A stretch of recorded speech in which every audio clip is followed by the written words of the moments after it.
Please subscribe the channel and press bell icon for notification. नमस्कार, मैं हूं आशीष Verma. Morning call में आपका स्वागत है। शुक्रवार की सुबह हफ्ते का आखिरी कारोबारी सत्र और कोरोना लगाम में आता हुआ वैक्सीन आने से पहले। और सबसे इंटरेस्टिंग, हर्षदा ने बस हेडलाइन में ऐड ही कराया था और हेडलाइन का समय हो गया। मुंबई में कल एक भी नया केस नहीं आया। मास्क पहनते रहिए, दूरियां बना के रखिए, बढ़िया चल रहा है सब कुछ। और मुझे बात याद आती है, वेलुमणि साहब का हर्षदा मैंने न्यूयॉर्क कंपनी में इंटरव्यू करा था। उन्होंने कहा था दिसंबर तक बहुत लोग और उसके बाद मार्च तक जरूरत ही नहीं पड़ेगी वैक्सीन की, जब तक वैक्सीन आने की तैयारी हो रही होगी। टचवुड। तो टचवुड सही में तो एलर्जिक वालों के लिए तो अच्छी खबर, ज्यादा अच्छी खबर है, लेकिन वैसे ही हो रहा है। अब देखिए मुंबई में एकदम लगाम में आता हुआ टचवुड ऐसे ही चलता रहे। लेकिन जरा मोमेंटम दिखाइए भारतीय बाजारों का, क्या बढ़िया तेजी बनी हुई है। निफ्टी का इस हफ्ते का परफॉर्मेंस अब तक का आपकी स्क्रीन पर आएगा। हर दिन तेजी के साथ कामकाज हुआ, ये निफ्टी का परफॉर्मेंस। और इस पे एफआई के फ्लोज डायरेक्टर साहब मैप करके दिखाइएगा। हर दिन एफआई की तरफ से 2-2.5 हजार करोड़ रुपए के आसपास की बाइंग कंटिन्यूअसली इस वीक हमने होती हुई देखी है। तो इस तरह की तगड़ी लिक्विडिटी के चलते हम रिकॉर्ड स्तरों पर इस समय कामकाज कर रहे हैं। कल का सेशन 13,750, अब की बार 13,750 के पार। ये सीएनबीसी आवाज ने नारा उठाया था। कल वो टारगेट्स अचीव होते हुए नजर आए। इनफैक्ट उन टारगेट्स को भारतीय बाजारों ने कल निफ्टी ने ब्रीच करके दिखाया और अब नई तेजी की हम तैयारी कर रहे हैं। तो रिकॉर्ड उच्चतम स्तरों पे क्लोज होते हुए नजर आए थे और अभी भी मोमेंटम इंटैक्ट है। एसजीएक्स निफ्टी दिखाएगा आपको 1/4% के उछाल के साथ भारतीय बाजारों में आज कामकाज की शुरुआत होने के इंडिकेशंस आते हुए। अमेरिकन मार्केट्स में ये ग्लोबली मूड माहौल बढ़िया है।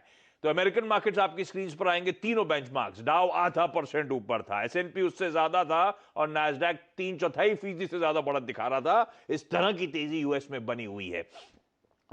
तब और अब एक बार क्विकली स्क्रीन पर, तो कल हमने डाइजेस्ट किया था 135 पॉइंट का डाउ में उछाल। डाउ फ्यूचर उस समय 135 पॉइंट ऊपर थे।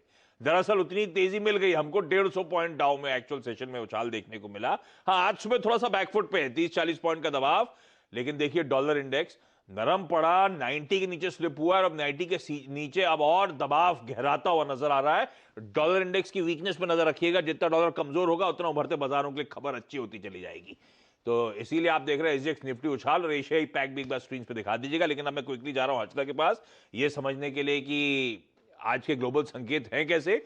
वीरू बताएंगे फिर कैसे आज स्ट्रेटेजाइज करना है। हर्षदा, क्या चल रहा है? वो एक तो पैकेज, वैक्सीन, क्या और ये उसी के आसपास खबरें घूम रही हैं। हाँ, क्या हुआ? पैकेज अभी भी आना बाकी है, सैटरडे तक कुछ होना है ना? होपफुली हो जाएगा क्योंकि बातचीत आगे वाकई में काफी बढ़ चुकी है। अब मैं एक और रिपोर्ट पढ़ रही थी कि शायद स्टूडेंट लोन्स $50,000 तक के माफ कर दिए जाएंगे। तो इन्हीं छोटी निटी ग्रिटीज पर विचार विमर्श काफी ज्यादा हो रहा है, लेकिन डील अनाउंस होगी इस वीकेंड तक, ये सभी जगह रिपोर्ट हो रही है। इस बीच हमने देखा रिकॉर्ड क्लोजिंग हाई दरअसल यूएस मार्केट्स में देखने को मिली डाउ के लिए। नैस्डैक एसएनपी में भी रिकॉर्ड ऊंचाई दिखाई है। और ऑफ कोर्स मॉडर्ना की जो वैक्सीन को इमरजेंसी यूज मिला तो उससे और लोगों में हिम्मत आई कि स्थिति बेहतर होती हुई दिखाई देगी। और अलग अलग थीम्स यहाँ पर देखिए, ट्रैवल टूरिज्म की जोर पकड़ रही है, फाइनेंस की जोर पकड़ रही है, तो मोमेंटम रैली देखने को मिल रही है। अच्छा, दूसरी तरफ नजरें दरअसल होनी चाहिए आपके इंग्लैंड पर भी, क्योंकि वहां पर देखिए जो रसाकशी चल रही है कि ब्रेग्जिट वाली, वहां पर क्या स्थिति निकल कर आएगी। क्योंकि कल बोरिस जॉनसन ने बयान दिया है कि जब तक यूरोपियन ब्लॉक थोड़े से बैकफुट पर नहीं आता, देखिए बहुत सारी रियायतें टैरिफ्स में ईज दी गई थी ये ट्रांजिशन पीरियड के लिए, तो वो चाहते हैं कि यहाँ पर एक ठोस नीति बनाई जाए। वीडियो में आगे बढ़ने से पहले डिस्क्रिप्शन बॉक्स में जो लिंक दिया गया है वहाँ पे क्लिक करके इंडिया के नंबर 1 ब्रोकरेज हाउस जीरोडा के साथ जुड़िए, जहाँ पे आपका ब्रोकरेज 0 लगेगा और अगर लगेगा तो वो भी सिर्फ 20 रुपये इंटरडे ट्रेडिंग के लिए, जो दोनों पक्षों के लिए फेवरेबल हो। और बोरिस जॉनसन इनफैक्ट ब्लॉक को एक्सपेक्ट कर रहे हैं कि थोड़ा सा वो बैकफुट पर आएंगे।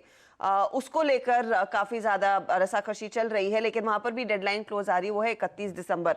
लेकिन ब्रेक्सिट के मामले में हमने देखा है डेडलाइन पर डेडलाइन वो बार बार एक्सटेंड होती जाती है, तो ये एक इम्पोर्टेंट है। दूसरी तरफ आज जापान थोड़ा सा ठंडा है क्योंकि जापान के जो रिजर्व बैंक है, बैंक ऑफ जापान की बैठक का इंतजार रहेगा। वहां पर माना यही जा रहा है कि जैसे फेडरल रिजर्व ने स्टांस रखा था कि बॉन्ड बाइंग चलती रहेगी, तो इधर भी जापानीज इकोनॉमी को सपोर्ट करने के लिए क्यूई प्रोग्राम जारी रहने के आसार हैं। साथ ही साथ रेट्स में कोई चेंज नहीं होगा, ये भी एक इंपॉर्टेंट चीज होगी, उसका अपडेट का इंतजार है। लेकिन एशिया में आशीष थोड़ी सी चिंता कोविड के लेवल्स को लेकर बढ़ रही है।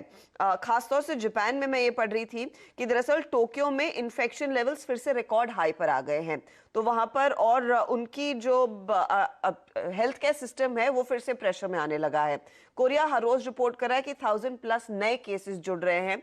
तो एशिया में फिर से वो स्ट्रेन स्ट्रांग होती हुई दिखाई दे रही है, उसकी चिंता है। ऑफ कोर्स इंडिया में स्थिति थोड़ी सी बेहतर होती हुई दिखाई दे रही है। तो यही है तालमेल पूरा। और डाउ फ्यूचर्स आज थोड़ा सा नर्म ऑफ कोर्स है, लेकिन ओवरऑल मूड माहौल तेजी का बना हुआ है और लिक्विडिटी के इंजेक्शन की उम्मीद में आप देख रहे हैं globally equity market across asset classes अच्छा मोमेंटम है। हेडलाइन में पढ़ा मैंने, सोने में भी किस तरह का उछाल देखने को मिल रहा है। लेकिन आप क्विकली वीरू के पास चला जाए। और वीरू, कल की स्ट्रैटेजी जो थी उसमें आपने मेंशन करा था 13,740 और उसके बाद 13,774।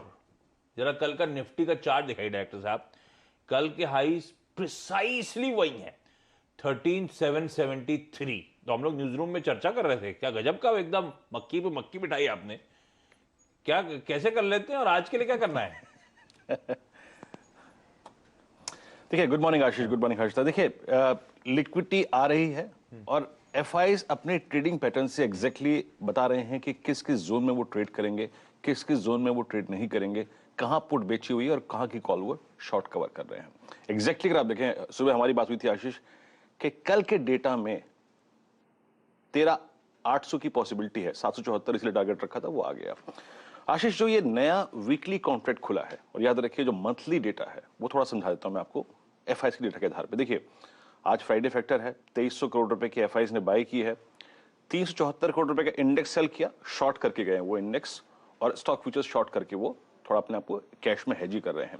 ऑप्शंस के आंकड़े में आज एक्सप्लेन नहीं कर सकता क्योंकि कल की एक्सपायरी है। लेकिन आशीष, दो चीज याद रखिएगा, स्टॉप लॉसेस और बेस। आशीष, कल सबसे स्ट्रॉन्ग पुट राइटिंग अगर मैं मान के चलूं कि एफआईज ने फिर पुट बेची है तो कहां हुई है, वो है 13,700।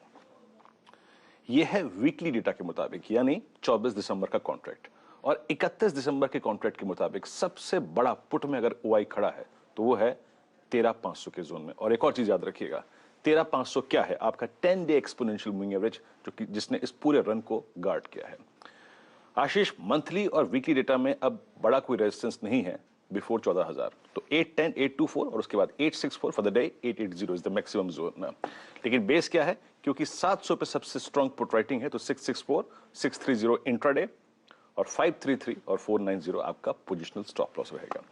वो 11,800 की कॉल, सॉरी 13,800 की कॉल होल्ड रखिएगा, it's a buy on dips. लेकिन डे ट्रेडर्स का स्टॉप लॉस 667 और 63 जोन में रहेगा, क्योंकि हमने कल पुट राइटिंग देखी है 13,700 पे। रही बात आशीष बैंक निफ्टी की, हाँ ये थोड़ा ट्रबल जोन में है, 31,000 पे कॉल राइटर खड़े हुए हैं। लेकिन नए वीकली स्टेट्स के मुताबिक Please subscribe the channel and press bell icon for notification. 31,000 और 31,500 दोनों जोन्स खुले हुए हैं। लेकिन for the day I mean 30,050 और उसके बाद 280 या फिर 340 हो सकता है 31,000 पार करने के बाद। कैसे अप्रोच करें, याद रखिएगा 415 और 352 ये मेन बेस है, इसके ऊपर स्टे लॉन्ग बाय डिप्स। आज भी मेरे ख्याल से अगर आप बाय करते हैं तो स्टॉप लॉसेस थोड़े से वाइड रखिएगा, क्योंकि आपको एक ट्रबल जोन को पार करना है और वो है 31,000 और 31,050।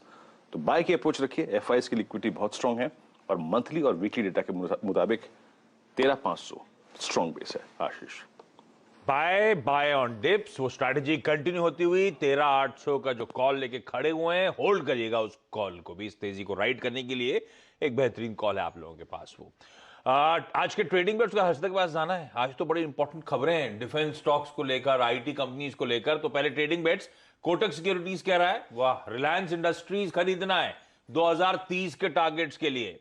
हेम सिक्योरिटीज कह रहे हैं दीवीज लैब खरीदना है एक 4100 के टारगेट्स के लिए। मोतीलाल ओसवाल कह रहे हैं इन्फोसिस खरीदना है 1200 के टारगेट्स, तो रिलायंस, इन्फोसिस जैसे स्टॉक चल रहे हैं तो फिर दिक्कत वाली बात क्या है। अच्छा, रिलायंस की बात हुई तो क्विकली डिस्क्लोजर, स्वामित्व प्रबंधन इस चैनल का रिलायंस इंडस्ट्रीज के पास है। ट्रेडिंग का कॉल है इसलिए मैंने मेंशन करा, लेकिन अपने इंडिपेंडेंट एडवाइजर से जरूर बातचीत कर लीजिएगा। अर्शदा, स्टॉक्स इन न्यूज आज फिर डिफेंस स्टॉक्स रेडार पर रहेंगे, क्योंकि डीएससी ने जिस तरह से कल अनुमति दे दी कि 28,000 के करोड़ तक के एम्युनिशन और वेपनरी डिफेंस फोर्सेस खरीदने वाली हैं। 27,000 करोड़ सिर्फ भारतीय कंपनियों से ही रहेगी, ये बहुत इंपॉर्टेंट है। और यहाँ पर जो सिस्टम्स खरीदे जाएंगे उसमें एक तो airborne early warning and control systems है, दूसरी तरफ ये भी कहा गया है कि ऑफशोर पेट्रोल वेसल्स और मॉड्यूलर ब्रिजेस, ये तीन चीजों के साथ शुरुआत हो रही है। और ऑफ कोर्स ये प्रोग्राम फिर और भी एक्सपैंड होता हुआ दिखाई देगा। ये कल देर शाम अपडेट निकल कर आया, कल राजनाथ सिंह के साथ डीएससी की बैठक भी हुई थी। तो इसमें आप तमाम डिफेंस कंपनियों और स्पेसिफिक कंपनियों पर ध्यान दीजिए। एस्ट्रा माइक्रोवेव जैसे स्टॉक्स, आपके अपोलो माइक्रो सिस्टम्स, बीईएल जैसी कंपनियां रेडार पर रहेंगी, क्योंकि ऑलरेडी पार्टनर्स हैं डीआरडीओ के साथ जो एयरबॉर्न अर्ली वार्निंग सिस्टम्स बना रही हैं। दूसरी तरफ ऑफशोर पेट्रोल वेसल्स के लिए एलएनटी ने पहले काम किया हुआ है, वो अभी भी ऑर्डर सप्लाई कर रहे हैं। गार्डन रीच शिपयार्ड भी इस समय सप्लाई करने का काम कर रही है, तो वो स्टॉक्स इनफैक्ट रेडार पर रहेंगे। साथ ही साथ मॉड्यूलर ब्रिजेस के लिए फिर से एलएनटी का नाम आएगा। बीएमएल इस कारोबार में है और टीटागढ़ भी इस पर्टिकुलर बिजनेस में है, और सबसे बड़ा पार्टनर है बेली ब्रिजेस के लिए। तो ये 4-5 कंपनियां जो रेडार पर रहेंगी, और इसके साथ ऑफ कोर्स वो पूरा डिफेंस पैक आप रेडार पर रखेंगे जरूर। तो आज फिर डिफेंस स्टॉक्स की बारी है। अच्छा, वायदे बाजार में जैन 1 यानी कि नई सीरीज के साथ, जनवरी सीरीज के साथ 3 नए एडिशंस होंगे, जिसमें एचडीएफसी एएमसी का नाम है, आरती इंडस्ट्रीज का नाम है और डॉक्टर लाल पैथ लैब का भी नाम है। तो उनमें आज से ये हरकत शुरू होने के आसार है। आरती इंडस्ट्रीज तो कल भी थोड़ी सी कोशिश कर रहा था पॉजिटिव टेरिटरी दिखाए। एक्सेंचर के नंबर्स आए, जहां पर हमने देखा है कि ओवरऑल गाइडेंस जो है वो 4 से 6% कांस्टेंट करेंसी टर्म्स में लेकर आए हैं, बढ़ाया है। पहले करीब 2 to 5% तक का था, तो ये एक पॉजिटिव रहेगा आज तमाम आईटी कंपनियों के लिए। आउटसोर्सिंग में करीब 8% तक की ग्रोथ हुई है, तो ये फिलहाल एक और स्टॉक। एक और छोटा स्टॉक रेडार पर रखिए, डिशमन कार्बोरंजन, जहां पर ओएफएस खुल रहा है। 4.4% हिस्सा दरअसल प्रोमोटर्स बेचने वाले हैं। डिस्काउंट पर प्राइसिंग है 145 रुपए 70 पैसे पे, यानी कि कल की क्लोजिंग पर 6% का डिस्काउंट।